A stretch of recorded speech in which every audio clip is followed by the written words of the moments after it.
3.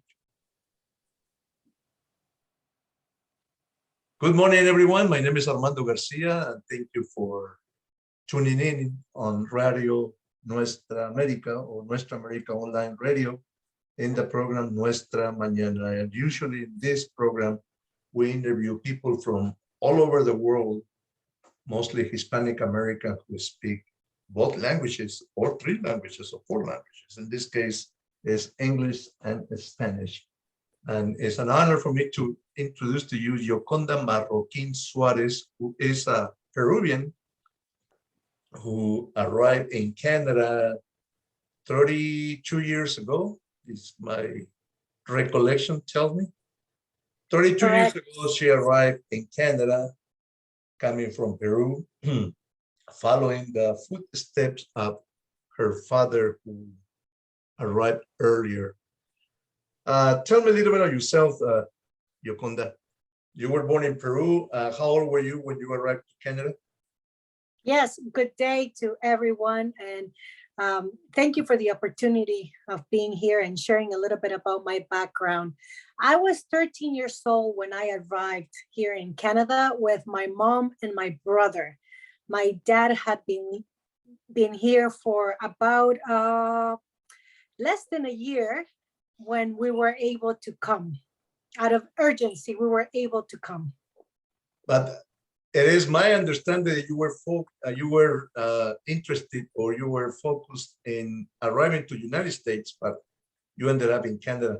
Can you tell me why you didn't go straight to the United States and why you ended up in Canada?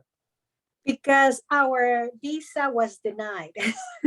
So we tried to get into the States. The simple reason was because we were there previous years before for a couple of years. We went there to the States, New Jersey as visitors, but we stayed longer. Therefore, yes, we overstayed. So when we went back to Peru and try again to come back, obviously there was the negativity of no, you're not allowed because you didn't follow the rules before. So my dad tried to come via other means, which my brother wrote in the book, Our Silent Journey, for all of you to read. And he was able to get to New Jersey after enduring a lot of things on his way and seeing a lot of things. And because he was told that it will take 4 to 7 years for his family to come and be reunited with him, he decided, I cannot be apart from my family for that long. So he decided to take a bus, shuttle bus to Buffalo and cross the border at Niagara and ask for refugee status, correct. And she was welcomed with open arms, or he had stayed a little bit longer, wait at the border, or how did it work? So he arrived on Canada Day of 1989, not knowing that it was Canada Day, kind of like an Independence Day here in Canada. The immigration officers were very informal. They were doing barbecue, playing volleyball at the border, very informal, very fun. And my dad had his throat, right, his heart in his throat, not knowing what to say. In his English, he only said, me, refugee, please, can I come in? Something like that, his broken English. So they explained to him that they were celebrating Canada Day, that he was going to be taken to a shelter, and that following Monday, so that was, I guess, on a Saturday, Monday, he was going to be heard and see what was going to happen from there on. And he was admitted as a refugee. Finally. Immediately. Yeah. So do some Americans, we have to learn from the Canadians how to process asylees reaching our borders, because that's very quickly, no? Because in the United States you have to wait in Mexico for months, and finally they get denied for asylum or refugee status. So in this case, your father was really lucky to be admitted as a refugee in Canada. Well, and after that, you are right. And so he came in, that was July 1st, and we arrived on March 19th, the following year. So less than a year We arrived because the government deemed his case as urgent. He had applied because he was fleeing persecution. We left our country when terrorism was high, and Fujimori was, putting a fight against it. But he had two attempts against his life. He worked as an auditor in a bank, and the terrorists wanted my dad to do favors for them. And my dad said, no, I have values, I have my work ethics. I'm not gonna be sold to work for, other people's interests. So they attempted to kill him twice in his place of work. And therefore he said, this is not safe for my family. This is not safe for myself. So he decided to flee. No, I see. So was he persecuted by the terrorist group or by the Fujimori government? No, it wasn't Fujimori. It was terrorism, which back then people with power and money that funded groups, and they wanted to launder their money through the bank, use the bank system as laundry. But because he was an auditor, obviously he did not allow this to happen. He said, no, we need to do things according to rules and etc. So they attempted against his life. Okay. So finally. That's why Canada accepted us that fast. Oh, yeah. It's understandable. I hope the United States would learn from the Canadian system to process thousands of people trying to make it to America, but they had to wait at the border for many months or even years. Well, now you arrive, and what do you do after that immediately? So when I arrived here, it was hard because I have been disconnected from my family in Peru, my uncle, aunts, cousins, which they play a very important role in our family. We're a very close, united family where we will visit each other once a week. Oh, I see. So coming here with my mom and brother and only having my dad, it was kind of like, going through depression because now I'm not in my place where I felt comfortable. But the only hope that I had was my dad was here. So it was okay because my dad was here and we're together, and that's what matters. So the first year was hard. I met a lot of people, and that made it a little bit easier to make the transition from Peru to Canada, being able to practice English, find support systems. The church became a good support system for our family of faith. All of that helped us adapt easiest in Canada in an easier way. Okay. And then your brother told me that you guys arrived on Friday. I think on Monday we were enrolled in school, and it was a shock coming from a Peruvian school system to a Canadian school system. Yes. Can you tell me a little bit your experience? Was it traumatic to be speaking English in a Canadian school system, or how? Tell me a little bit that experience. It's interesting. So initially, we were expecting a bit of vacation. We were expecting to travel, go to Niagara Falls, see Toronto, right? Initially, we wanted to relax, lay low, and indulge on the ice cream stuck in the fridge that my dad had with us. But that did not happen. So we arrived on a Saturday. And on Monday, my mom was taking us to the local school to get registered because her mind was, you cannot waste time with you kids. You're going to lose the year, right? We arrived in March. So the school year ends here in June. We only had, 3 months tops. So my mom, we have to take opportunity. So she enrolled us.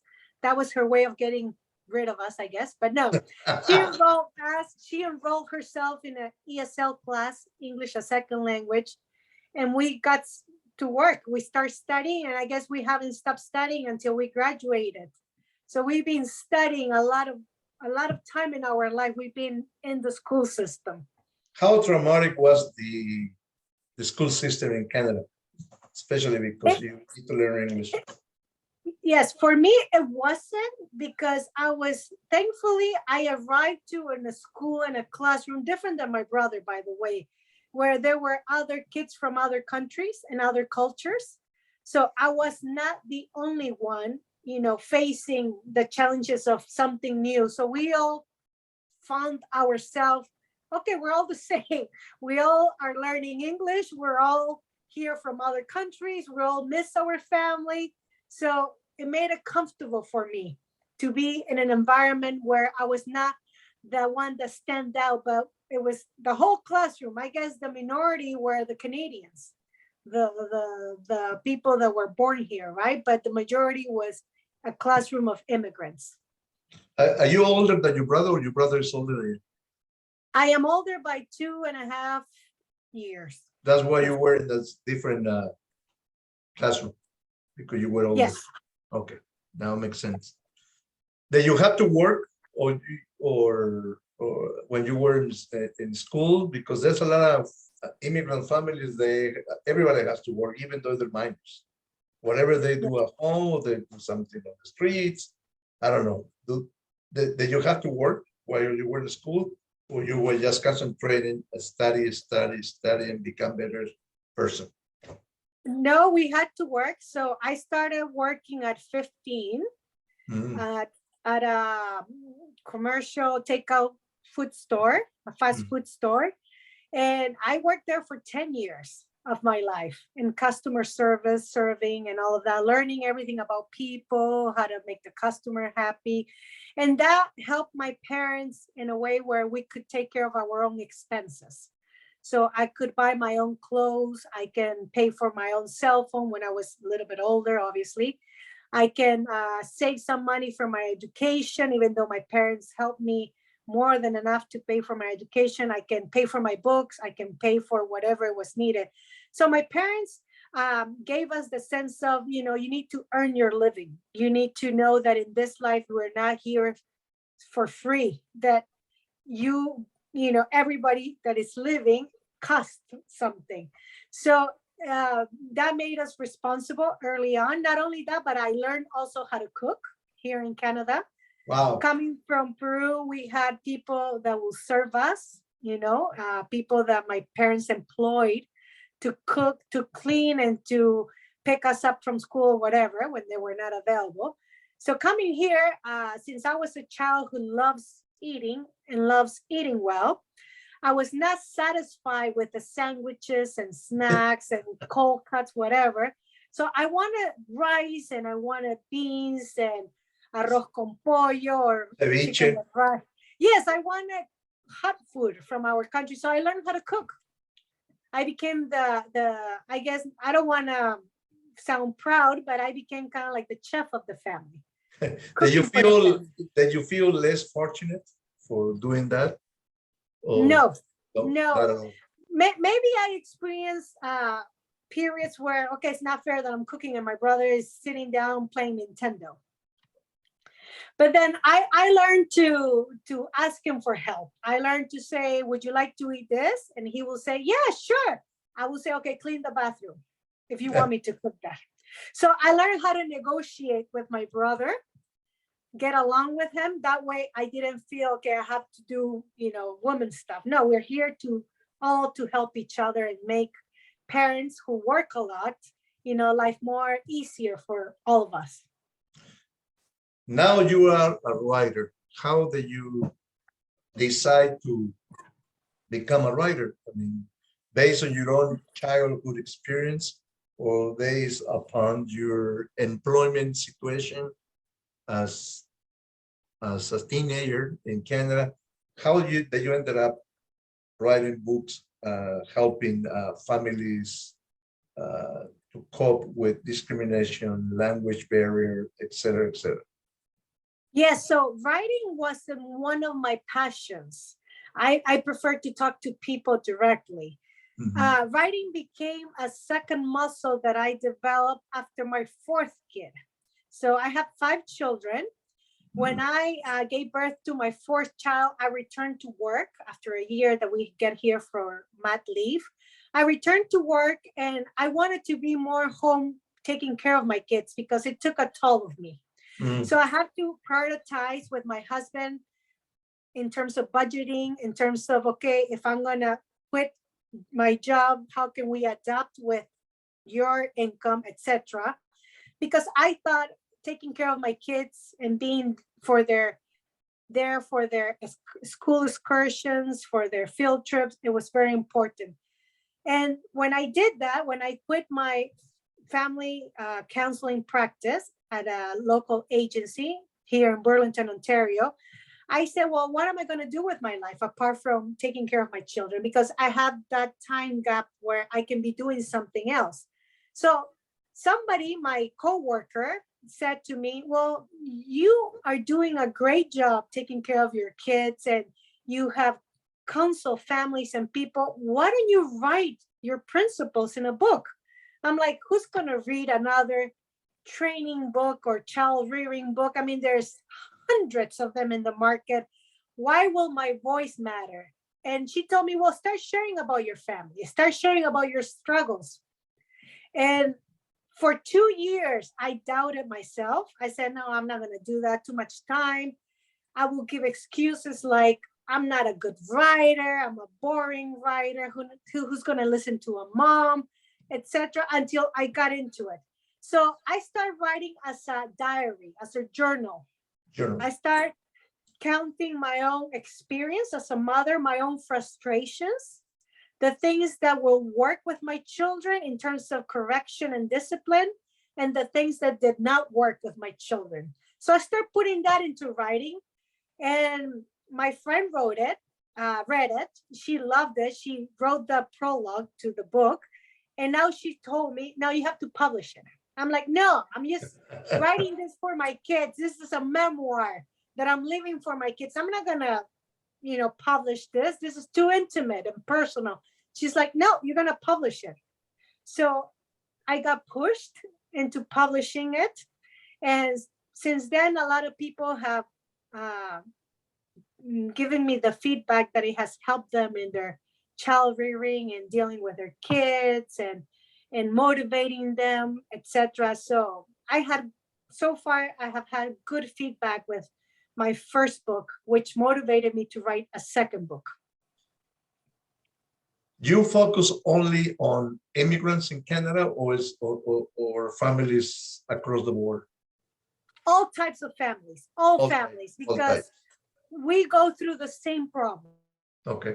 Even though we're from different backgrounds, we can pinpoint same difficulties, same struggles that we all go with parents. For instance, having a newborn baby and bringing your newborn baby home, and the challenges and the anxiety and the fear that we may experience as parents. We are paranoid of hearing, is my child breathing at night? Not breathing. Waking up every time they wake up because, okay, they need something from us.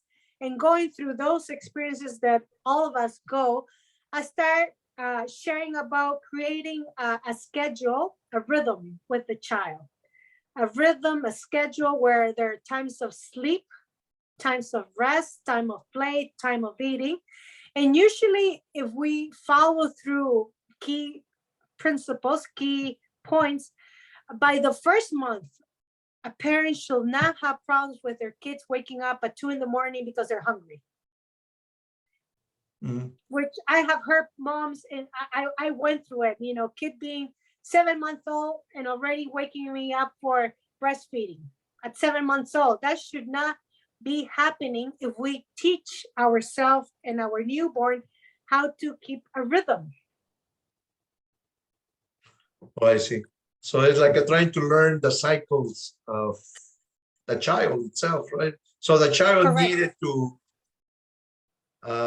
be sleeping at night but not waking up at night by creating a cycle, a routine. That's the key. Oh, I see. Okay. Yes, because children come from the womb where there's no time. No. Right? And they tend to be most active when we are laying down. When the mom is laying down, they tend to be more active. And when we are active, they tend to be sleeping. So babies get used to the actions of the mom. We are cleaning, we are doing things, we're exercising, the baby's sleeping.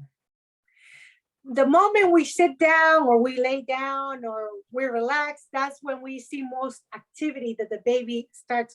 So that when they are bored, they bring that obviously to the home. And because we are afraid that, okay, I just want to make sure my baby gets fed, asleep, we are in hypersensitive states, trying to cave to their needs. So can we say that the child has a 9 months experience ahead of us? Correct. Yes. So we didn't learn it. They learned it throughout being in the womb, right? They're practicing. That's why we're learning about it. Okay, that makes sense. All right, so you were successful. Finally, you ended up writing the second book. And that's a continuation of the first one, or yes. Follow-up? Okay. So in the first book, I touch the basics of bringing up children. I talk about teaching respect, teaching how to deal with demands, how to deal with corrections, giving them a sense of responsibility since they're little. Since they're able to grab things, we can teach our kids a sense of responsibility, teaching them about how to communicate, how to express emotions, being angry, being sad, as opposed to, when they're angry, they throw things. No, let's talk. You can talk about it and you can acknowledge, I am angry. So in the first book, I teach parents principles around key issues. The second book is a continuation of the first book, and I focus a lot on the importance of connecting with our teenager. And it's based on knowing the changes that are going on in adolescence, the hormonal, the biological, the emotional changes that goes on in adolescence. So we need to know our children that way. And also how to teach our kids about values, morals, about what's right and what's wrong, about self-control. Because we have this idea that when kids are teenagers, they're very impulsive. They make drastic decisions. They tend to be risk takers. Mm-hmm. And the reason for that is because their judgment part of the brain is not well connected with the part that is impulsivity part of the brain. The highway is under construction, if we may put it that way. It's not well paved. So how can we teach our kids to be self-control? We parents can teach them via boundaries, helping them put safe boundaries around them. Let me give you an example. I have two teenagers, boys, one who's going to be 17 and one who's going to be 15. And girl talk, it's now at its peak, right? They like girls. There's a particular girl that my eldest likes. And we talk about, do you talk to her? Tell me, what do you like about her? It's more kind of like a platonic attraction, love. Mm-hmm. So one of the things I try to teach my kid is to respect girls as if they were their sisters. The same respect that they will like to have from other boys towards their sister, their younger sister, I want them to transmit to girls. What is respect? Well, you do not do anything that the girl doesn't let you, right? You don't touch, you don't say, you try to be nice in your talking. So you don't say, well, you have this too big for me, or you have, you know what I mean, right? You fill in the blanks. You say things that will elevate her, that will make her feel comfortable with herself. Well, my kid will, I don't know about that. Well, I will say, listen to the old boleros. Oh, the music boleros with being from a Latin American background. I remember listening to boleros of the 50s, 60s that exalts the beauty of women. Mm-hmm. And gives men ideas, example of how to treat a girl via music. Because nowadays, unfortunately, music is not an example to our kids, right? It's very sexualized, very objectify woman, it's money, it's sex, and it's not pretty in that. There's more beauty to our humanity. So I give examples like that in my book. Very simple, practical examples of how. So on the first book, you just concentrate on the babies, and now you are babies turning into adolescents. Babies and infants. Babies So, and infants and the first adolescents. 10 years. Yes, Okay. and the second one, adolescents. Adolescents. That's a difficult topic to deal with. Yeah. It is difficult because we parents tend to be stuck in the age of our kids. Mhm. So we continue to treat our 14-year-old as if he was 8 or 9. Yeah. Especially Latina moms, right? Being like hens around our kids, overprotective because we don't want nothing bad to happen to them. Instead of teaching our kids how to learn to discern between good and evil, how they can protect themselves, we don't want to let them go, and we keep treating them like little ones, which is very counter intuitive for them. It doesn't work. We are making them weak in that sense against predators, against evil in the world. By overprotection, we make our kids weak. So we need to move from protection to empowerment. We need to be more of a coach, like a personal trainer to our kids. So the idea or the image of a coach, you know, a soccer coach or a football coach, that's how we need to be moving as parents of adolescents. Oh, I see. I have a friend of mine, and it's the typical example of many parents that even though they have an 18-year-old son or daughter, they still see them as babies. Oh, this is my baby. Or even though the son is already 30 years old and is still considered a baby. So how do you feel? Is it wrong to say my baby when you are 18 or my baby when you are 40 or 30 or 20? Is it wrong to say my baby? We can say it in a way of endearment, as as an affectual way, like honey, my baby. But we shouldn't be treating them as babies. That needs to be the difference. We need to treat them. We need to prepare our kids with the mentality that if I'm not here for them, they know how to survive. Oh, I see. So we need to prepare our kids for survival, how to cook for themselves, how to clean after themselves, how to be responsible for themselves, how to make a living for themselves. So when they leave for college or university at 18 or 17 or 19, they're ready. And they're not lacking in these abilities, in the life skills. So they need to be equipped from home, how to survive outside in society. So I think this is a term that, or something that our will be my grandparents practice, that at 15 in the 50s, you were an adult. Mm-hmm. Right? At 16, you could travel by yourself through provinces or states and very much look for work. I mean, I hear of my dad, I hear of my grandfather leaving home at 14, 15 and being a man at that age. So I'm not saying throw your kids out of the home, because I will never do that to my kids, but I'm saying prepare them for that. Prepare them, because we are not eternal here.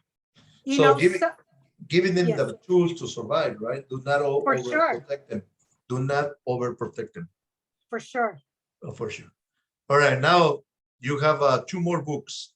So so the Terrific Kids and Terrific Teens, they're available in Amazon, and you can also write me. Can you show me the covers? Can you show me the covers? Yes. Sure. Terrific Kids. Okay. This is the first one, which is a very short book. You can read it in 2 hours. Okay. The reason being because I know the parents are busy. They don't have time to sit down and read. So I wanted to write something simple and to the point. Mm-hmm. That's Terrific Kids. I think it's available in the Kindle edition for free at Amazon.com. I know the Spanish it is available. Okay. Then there's the Terrific Teens, which Okay. is kind of like the continuation of the first one. And in this one, I go into more detail. The Okay. book has much more research. So I propose research data and for the parent, not to overwhelm them, for the parent, the teacher, the grandparent, not to overwhelm them, but to create a sense of understanding around their teens. So they can empathize with them and they are able to connect better with them. So Okay. that's what I write this, and the importance of teaching values, right? It's very important. The other two books are in Spanish. Okay. This is called Mujeres Luchadoras, which I am hoping to get it translated into English. It's hard to translate. The job of translating, it's actually hard than writing it on its own. Yep, it is. And this book, it's about taking key women of the Bible and bringing them into today's society, because I want to tell people that in the Bible, apart from the common message that we tend to hear that women are supposed to be subject to the man, obey their husbands, be good mothers. Here in this book, I propose women who go beyond that stereotypical sense of womanhood, where we're talking about single mothers. We're talking about women who endure abuse, women who were mistreated, and how God used them to empower themselves to transform their community. Are you using Ruth as example? Ruth is one example, but I can tell you the woman that I used. This was, before I talk about Ruth, this was a collection of seminars that I gave to a women's ministry over the years, mostly in Peru. When I was invited, when I visited my country, I will be invited to give seminars. So I collected all my notes, my research, and made it into a book. So I talk about Eve, the first mother. I talk about Sarah, known as the mother of faith. I talk about Tamar, who was a woman who was used and abused, and how God transformed her to be powerful. I talk about women who fight for power, talking about a queen, and how, this is kind of like, you can write soap opera out of this. You can make movies out of the stories. They're fascinating. And a lot of people don't know that they're in the Bible, but they're there for a reason of the importance that God gives to women to invest and impart into society, transformation, change, and not only be subdued or closet into their homes, but these are women who change societies. And that's what I want to transmit to the public. Okay, and your fourth book? My fourth book is also in Spanish. It's Cinco temas que contar a tus hijos, which are 5 topics. I divide the chapters into 5 topics that my kids will bring to me on a daily basis from school. So we have the tendency, when my kids were in elementary, that I will walk with them to school and then pick them up and walk back.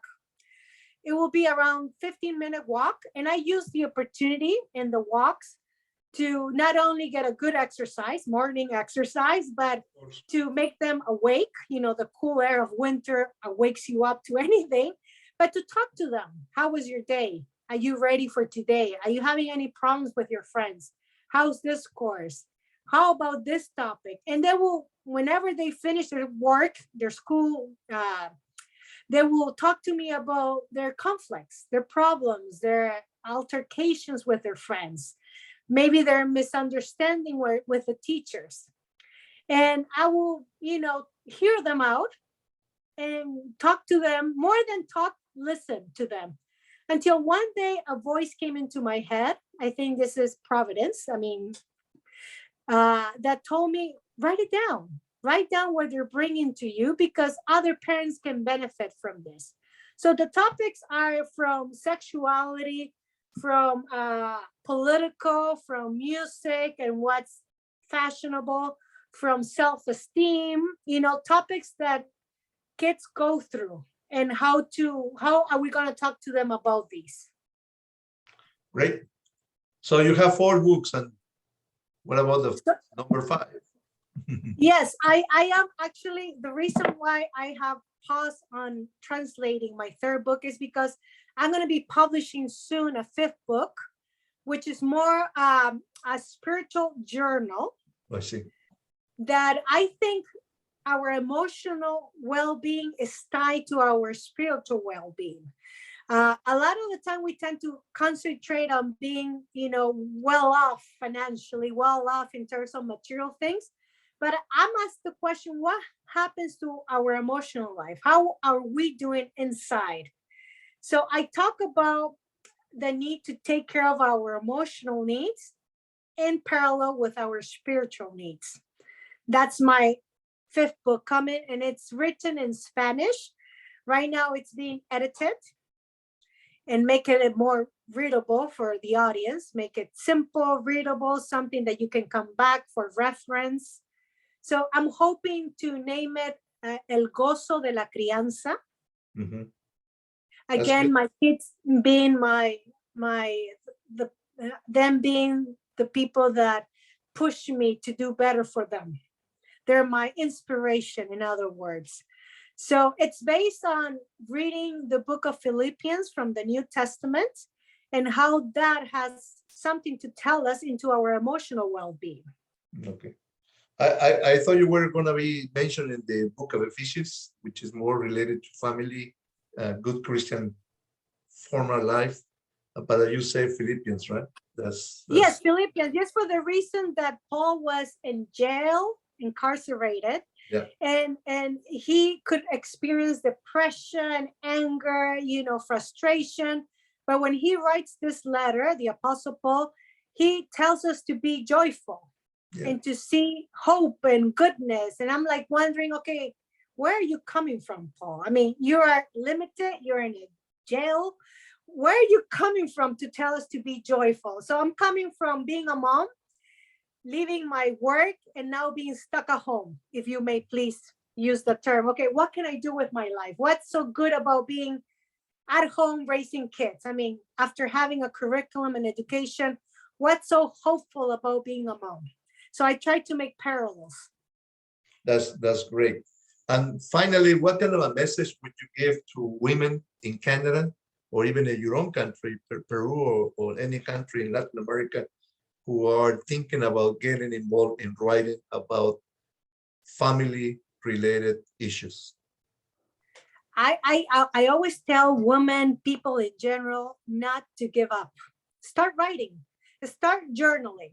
I mean, that's how I started, right? I didn't start thinking, okay, I'm gonna be a writer. I just start journaling my thoughts, my emotions. And it's a good way also to distress. It's a good way to bring topics that are probably bothering us into the open. Now, so be hopeful, be optimistic, and sit down. Sometimes it's about just finding a quiet time to sit and start writing. And instead of, I guess, checking Instagram, which can take up to 2 hours for some of us, sometimes we are so caught up to, oh my goodness, it's been 2 hours and I haven't done anything yet, and my kids are coming soon from school. Dedicate it to yourself. Do something for yourself that's going to bring growth, that's going to bring emotional dividends. It's going to give you the pleasure of investing in community and serving others with whatever it is that you're going through, and never feel that you're alone. Contact your support systems, reach out to those people that are there cheering you in the way. Don't isolate yourself. I have a good support system that I know I can call them and they're there to listen to me. Even if all I do is complain, maybe today was a bad day and all I have is complain, and it's better for me to tell someone, an adult, about my miserable life that I'm complaining than to expel it into my kids when they come from school. So once they come in, I'm relieved of this negative feeling and I'm already calm and ready for them. So reach out to your support system. Don't feel that you're alone. And if you don't have any, well, start doing something, like start being somebody for somebody else, and people will come along That's great. Gioconda, how people could get hold of you through email, through Facebook or YouTube? Yes. So I'm in Facebook, Gioconda Marroquin Suarez, also on Instagram, same thing. You can email me at terrifickids2019@outlook.com. I also have a YouTube channel, mostly it's Spanish, where I have recorded conferences that I have shared in churches, community centers. And I also bring Bible studies into the contemporary life, make it relevant for today. So you can check it out. You can email me via Gmail or YouTube. And I usually take a day or so to reply. I'm usually good at replying anybody who has a concern, an opinion or a comment or a question. I'm here for anybody that needs my help. Okay, Gioconda, thank you very much for your time. And hopefully you will get a lot of phone calls or a lot of emails talking to you, asking you tons of questions. Thank you, Armando. It's been a pleasure to be here with you. Likewise, and have a good day. Take care of yourself and God bless you. Bye-bye.